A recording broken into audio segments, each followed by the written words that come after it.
دشمن کو احمدی اپنی گردنیں تو کٹوا سکتے ہیں لیکن کبھی اللہ اور رسول کے نام کی تحقیر اور توہین برداشت نہیں کر سکتے۔ تم سینہ اندر مسجد میں خون ہی خون تھا، خون ہی خون تھا ہر طرف۔ ہم ایک خلافت کو مارنے والے ہیں۔ درد رہے اس دن میں نے دیکھا تھا۔ ہم اپنے مخالفین سے کہتے ہیں کہ ہمیں اس کلمے کی قسم جو قیامت کے دن ہمارے اور تمہارے درمیان فیصلہ کر کے بتائے گا کہ لا الہ الا اللہ محمد رسول اللہ سے حقیقی وفا کرنے والے ہم ہیں کہ تم۔ نہ صرف بر صغیر بلکہ یہ قربانیاں افریقہ کے احمدیوں نے بھی پیش کیں۔ اتنی بڑی قربانی ہے کہ ایک کے بعد ایک شہید ہو رہا ہے اور کسی کو کوئی پرواہ نہیں ہے، پیچھے بھی سارے دیکھ رہے ہیں، لیکن ہر ایک کے اندر یہ جذبہ ہے کہ ہم نے اپنے خدا کے لیے، اپنے رسول کے لیے جان دی۔ اجتماعی قربانی کے علاوہ انفرادی قربانیاں بھی جاری ہیں۔ اس کا اوڑھنا، بچھونا، جاگنا، اٹھنا، بیٹھنا سب کچھ خلیفہ وقت کے لیے تھا۔ کتنی بڑی گواہی ہے۔ اے پیارے تالے، میں گواہی دیتا ہوں کہ یقیناً تم نے اپنے وقف اور عہد کے اعلیٰ ترین معیاروں کو حاصل کر لیا۔ تاریخ گواہ ہے کہ خدا کے بندے اس کی راہ میں ہر قربانی کے لیے تیار رہے، یہاں تک کہ جان کی قربانی سے بھی نہ گھبرائے، بلکہ اس کو بھی ایک نعمت خداوندی سمجھ کر فخر سے اپنی گردنیں پیش کیں۔ جماعت احمدیہ کی تاریخ میں بھی یہی مناظر دیکھنے کو ملتے ہیں۔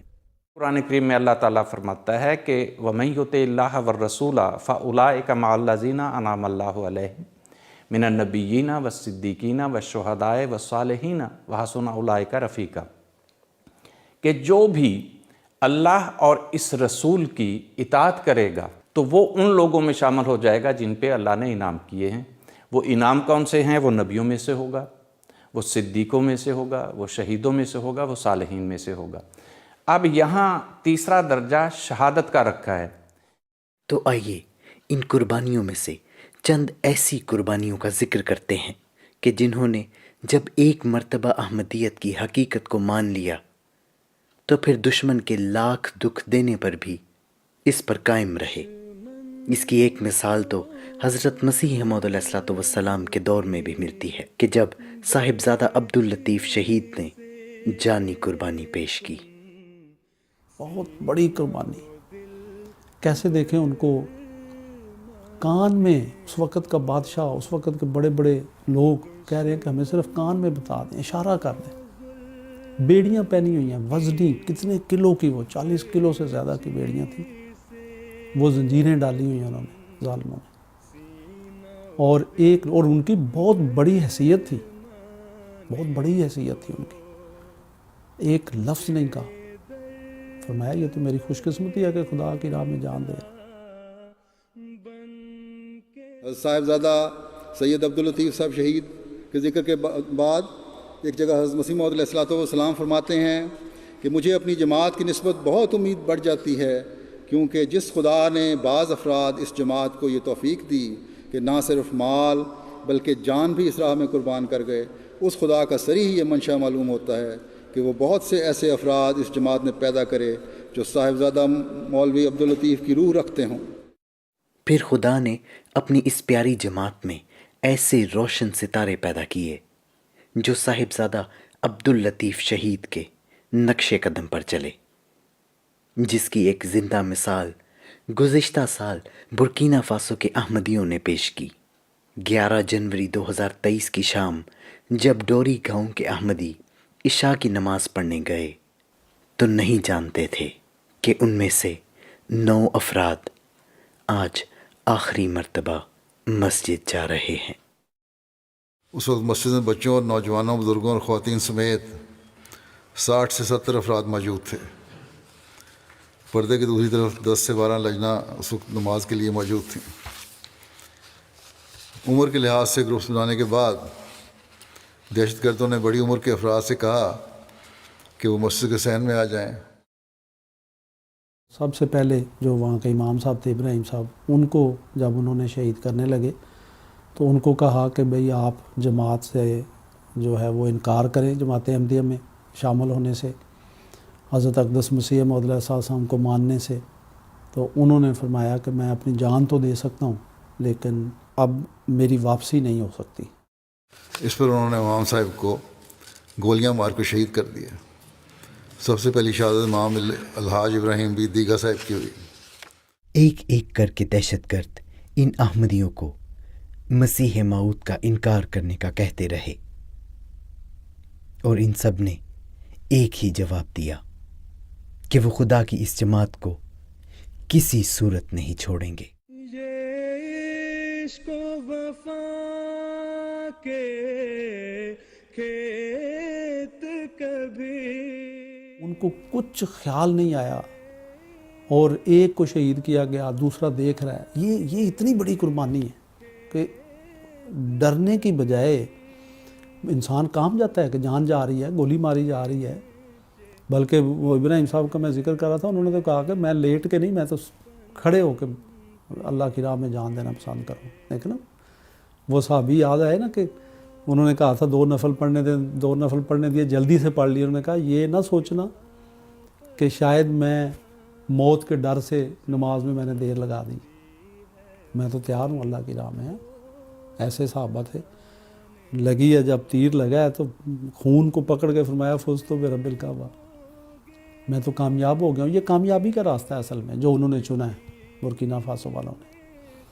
تو اتنی بڑی قربانی ہے کہ ایک کے بعد ایک شہید ہو رہا ہے اور کسی کو کوئی پرواہ نہیں ہے، پیچھے بھی سارے دیکھ رہے ہیں، لیکن ہر ایک کے اندر یہ جذبہ ہے کہ ہم نے اپنے خدا کے لیے، اپنے رسول کے لیے جان دینی۔ کتنے احمدی ہیں، ہر ایک کی یہ خواہش ہوتی ہے کاش خلیفہ وقت کی زبان پہ میرا نام آ جائے۔ لیکن ایک چھوٹا سا غریب آدمی افریقہ کے اندر جس کو کوئی جانتا نہیں تھا، وہ کبھی تصور بھی نہیں کر سکتے ہوں گے کہ ہمارا ذکر اتنے پیار سے، محبت سے خلیفہ وقت خطبے کے دوران فرمائیں گے۔ افریقہ کے بر اعظم کے ملک برکینا فاسو میں جو عشق و وفا اور اخلاص اور ایمان اور یقین سے پر افراد جماعت نے جو نمونہ مجموعی طور پر دکھایا ہے وہ حیرت انگیز ہے۔ اپنی مثال آپ ہیں۔ تو خدا تعالیٰ جس کو چنتا ہے نا اس میں ضرور کچھ نہ کچھ ہوتا ہے۔ تو یہ بھی ان کی بھی جب حالات زندگی بیان کی گئی ہیں تو یہ بھی نمازوں پہ قائم، خدا کے پیارے، اللہ تعالیٰ کی خاطر چندے دینے والے، نفس کی قربانی کرنے والے، وقت خدا کی خاطر دینے والے، دن رات اللہ تعالیٰ کو یاد کرنے والے۔ تو خدا تعالیٰ ان لوگوں کو ہی نوازتا ہے جو پھر اس راہ میں قربان ہونے کے لیے تیار بھی ہوتے ہیں۔ دشمن سمجھتا ہے کہ ان کی شہادتوں سے یہ اس علاقے میں احمدیت ختم کر دے گا، لیکن انشاءاللہ پہلے سے بڑھ کر احمدیت یہاں بڑھے گی اور پنپے گی۔ تو یہی تو وہ رزق ہے جو ایک مومن کا رزق ہے۔ تو کافر نے تو سمجھا اس کو ہم نے ختم کر دیا، لیکن اللہ تعالیٰ نے یہاں پچھلوں کو بھی بتا دیا کہ دیکھو اس کو کتنا بڑا رزق ملا، کتنا بڑا مقام ملا۔ تو جب اس کے امام کی زبان مبارک سے محبت کے ساتھ اس کا نام نکل رہا ہے تو ہمیں یقین ہے کہ ہمارے خدا کی زبان پہ بھی اس کا نام ہوگا۔ تو گویا خدا اور اس کے پیارے بندوں کی یہ 2 طرفہ محبت ہوتی ہے۔ اسی طرح ان پیارے وجودوں کا خلافت سے بھی 2 طرفہ محبت کا سلوک ہوتا ہے۔ تو آئیے اس کی بھی ایک مثال آپ کے سامنے پیش کرتے ہیں۔ سید طالع احمد شہید، ایک ایسا نوجوان کہ جب تک وہ زندہ رہا خلافت سے بے حد محبت اور وفا کا سلوک کرتا رہا۔ ان کے والد محترم کی گواہی دیکھ لیں، انہوں نے کیا فرمایا کہ طالع جو تھا وہ اس کا اوڑھنا، بچھونا، جاگنا، اٹھنا، بیٹھنا سب کچھ خلیفہ وقت کے لیے تھا۔ کتنی بڑی گواہی ہے۔ Allah Ta'ala made him for what he's done. And he lived his life like a shaheed. And he died like one. And he knew that as well. But when he was dying, he said, whether I live or die, my mission is accomplished.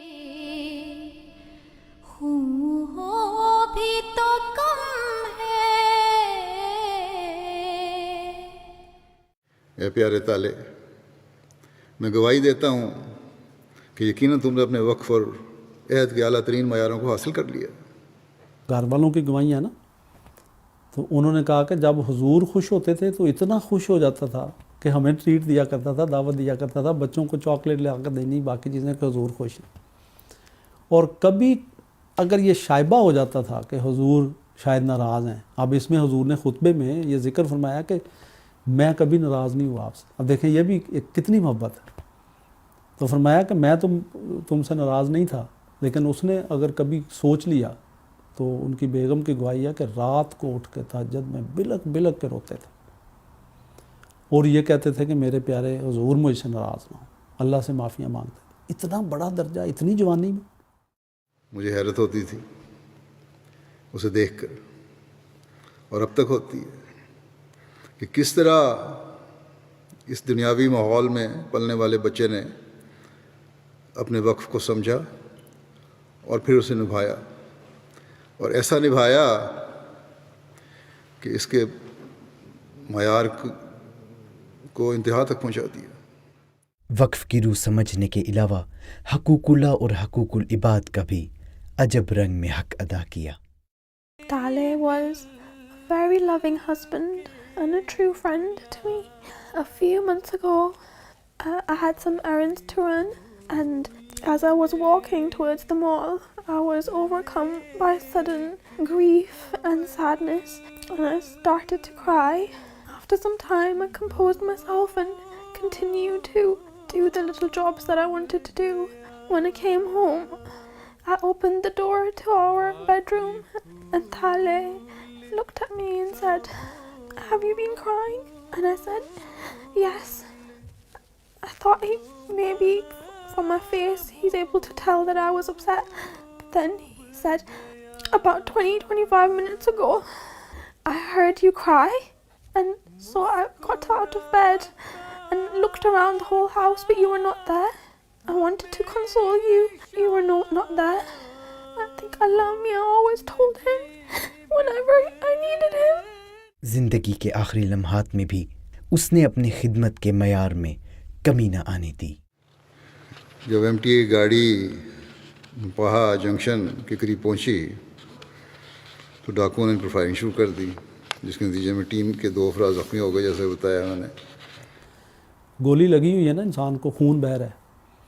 اب اس وقت انسان کے ذہن میں کئی قسم کی سوچیں آ رہی ہو سکتی ہیں کہ بچوں کا کیا بنے گا, پتہ نہیں کیا کیا چیزیں تھیں, دنیاوی لحاظ سے بھی سوچیں آ رہی ہوتی ہیں. ان کے ذہن میں کیا سوچ آ رہی ہے؟ میرا پیارا خدا, اس کا رسول, خلیفہ وقت, ان کو یاد کیا جا رہا ہے, اور جماعتی اموال. جماعت کے جس مشن کے لیے وہ آئے ہوئے ہیں, اس مشن کی تکمیل کی اتنی فکر ہے کہ وہ ڈیٹا جو تھا اس کو سیو کر رہے ہیں, اس کو باقاعدہ وہ کمپیوٹر جو تھا اس کو نیچے سیٹ کے کر کے ان کو بتا رہے ہیں کہ بھی میں نے اس کو سیو کر دیا نیچے, اور جماعتی جو اموال ہیں یا جماعتی جو چیزیں تھیں ان کی فکر. Yesterday, my husband was able to speak with the gentleman that was with Dale when he was passing away. And his last words was a message to his family, which was, "I love my family and I love Huzur." ایک ہیرا تھا جو ہم سے جدا ہو گیا, اس نے ایک نظم لکھی تھی, اور اس نے شروع ہی اس طرح کیا تھا کہ میں خلیفہ وقت سے سب سے زیادہ پیار کرتا ہوں, اور ختم اس طرح کیا تھا کہ خلیفہ وقت سے جو مجھے پیار ہے اور محبت ہے وہ انہیں کبھی پتہ نہیں چلے گی, لیکن اے پیارے تارے, میں تمہیں بتاتا ہوں کہ تمہارے ان آخری الفاظ سے پہلے بھی مجھے پتہ تھا کہ تمہیں خلافت سے پیار اور محبت کا تعلق تھا.